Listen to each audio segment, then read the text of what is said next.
Hello everyone, আজকে রাতের খাবার বানিয়েছি হাঁসের মাংস, আর সাথে আছে একটু চাটনি, আর আছে একটু পোলাও, আর বানিয়েছি এটাকে কি বলা হয়, মটরশুঁটি দিয়ে লুচি বানিয়েছি, কচুরি, হ্যাঁ ইন্ডিয়ান ভাষায় যেটাকে বলা হয়।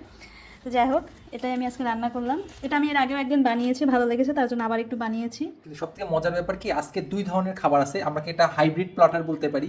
লুচির সাথে ভাত, এটা আসলে মারোয়ারিরা খেয়ে থাকে সাধারণত, কিন্তু মারোয়ারিরা আবার এই যে হাঁসের মাংস তো খায় না, তারা আবার চাটনিটাও খায়। তো ভাতের সাথে লুচি প্লাস চাটনি হাঁসের মাংস, মানে একটা অন্য ধরনের কম্বিনেশন, আচ্ছা বসো, খেয়ে বলো। মারোয়ারি তাড়াতাড়ি বাঙালি বসো। কম্বিনেশন। লুচি দিয়ে মাংসটা টেস্ট করো।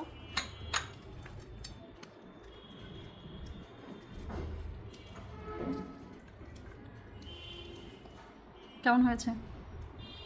সুপার সুপার, কোনো কথা হবে না। আচ্ছা, চাটনিটা একটু ট্রাই করো। ভালো? ওকে, আপনারা কে কে খেয়েছেন এরকম অবশ্যই আমাকে জানাবেন। আমি আসলে বানাতে চেয়েছিলাম একটা খাবার লুচি, হয়তো না হয় পোলাও, তো এসব বললো না, ঠিক আছে। আমি দুটো অপশন দেওয়ার পরে সে বললো এটা মারোয়ারিয়ে খায় একসাথে এরকম দুই রকমের খাবার, তো এটাই বানাও। তো আমি একবার না করে তারপর ভাবলাম না, বানিয়েই ফেলি। ঠিক আছে, ভালো থাকবেন সবাই, সবার শখ পূরণ করতে হয়, তাই না? বাই।